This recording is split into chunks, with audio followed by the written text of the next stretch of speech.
আমি কলিকতাত গৈছিলোঁ। কলিকতাৰ ইনডোৰ ষ্টেডিয়ামত ইণ্টাৰনেশ্যনেল খেলা আছিল। খেলাত আমি মই কাটাত চিলভাৰ মেডেল পাইছোঁ আৰু মোৰ লগৰবোৰে পাইছে। ভাল লাগিছে, খেলা খেলি তাতে বহুত ভাল লাগিছে আৰু ডিষ্ট্ৰিক্টত আশা ৰাখিছোঁ গ'ল্ড মেডেল পাম। আমাৰ যোৱা 25 তাৰিখে আমাৰ ৰঙিয়াৰ পৰা ৰঙিয়া ডিষ্ট্ৰিক্টৰ পৰা আমাৰ 26 জনীয়া দল এটা কলিকতালৈ ৰাওনা হৈছিলে, যিখন আছিলে আমাৰ এই ইণ্টাৰনেশ্যনেল কাৰাটে চেম্পিয়নশ্বিপ। তাত আমাৰ 25 জনে সোণৰ পদক পাবলৈ সক্ষম হৈছে আৰু 14 জনে চিলভাৰ মেডেল আৰু 5 জনে আমাৰ ব্ৰঞ্জ মেডেল পাবলৈ সক্ষম হৈছে।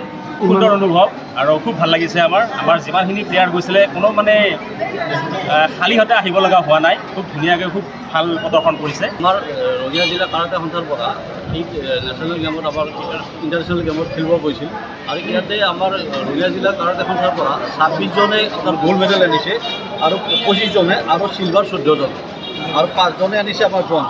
আমাৰ গোটেইকেইটা টিমৰ গোটেইকেইটা আমাৰ যিখিনি হৈছিল তেওঁলোকে আমাৰ এটা সুন্দৰ আমাৰ অসমৰ কাৰণে এটা গৌৰৱ কঢ়িয়াই দিছে, আমাৰ ৰঙিয়া জিলাৰ কাৰণে গৌৰৱ কৰাই দিছে আৰু এই ক্ষেত্ৰত আমি ৰঙিয়া জিলা কাৰাটে সন্থাৰ পৰা তেওঁলোক এটা সম্বৰ্ধনা অনুষ্ঠান আমি ইয়াতে পাতিম। আমি কলিকতাত গৈছিলোঁ। কলিকতাৰ ইনডোৰ ষ্টেডিয়ামত ইণ্টাৰনেশ্যনেল খেলা আছিল। খেলাত আমি মই কাটাত চিলভাৰ মেডেল পাইছোঁ আৰু মোৰ লগৰবোৰে পাইছে।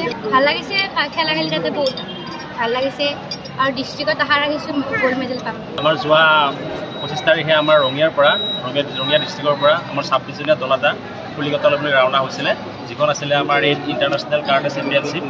তাত আমাৰ 25 জনে সোণৰ পদক পাবলৈ সক্ষম হৈছে আৰু 14 জনে চিলভাৰ মেডেল আৰু 5 জনে আমাৰ ব্ৰঞ্জ মেডেল পাবলৈ সক্ষম হৈছে। সুন্দৰ অনুভৱ আৰু খুব ভাল লাগিছে। আমাৰ যিমানখিনি প্লেয়াৰ গৈছিলে কোনো খালী হাতে আহিব লগা হোৱা নাই। খুব ধুনীয়াকৈ খুব ভাল প্ৰদৰ্শন কৰিছে। আমাৰ ৰঙিয়া জিলা কাৰাটে সন্থাৰ পৰা এই নেশ্যনেল গেমত আমাৰ ইণ্টাৰনেশ্যনেল গেমত খেলিব গৈছিল আৰু ইয়াতে আমাৰ ৰঙিয়া জিলা কাৰাটে সন্থাৰ পৰা 26 জনে আপোনাৰ গ'ল্ড মেডেল আনিছে আৰু 25 জনে আৰু চিলভাৰ 14 জন আৰু 5 জনে আনিছে আমাৰ ব্ৰঞ্জ। আমাৰ গোটেইকেইটা টিমৰ গোটেইকেইটা আমাৰ যিখিনি হৈছিল তেওঁলোকে আমাৰ এটা সুন্দৰ আমাৰ অসমৰ কাৰণে এটা গৌৰৱ কঢ়িয়াই দিছে, আমাৰ ৰঙিয়া জিলাৰ কাৰণে গৌৰৱ কৰাই দিছে আৰু এই ক্ষেত্ৰত আমি ৰঙিয়া জিলা কাৰাটে সন্থাৰ পৰা তেওঁলোক এটা সম্বৰ্ধনা অনুষ্ঠান আমি ইয়াতে পাতিম। যিকোনো খবৰৰ বাবে যোগাযোগ কৰক 7099017330 আৰু 7099017110 নম্বৰত।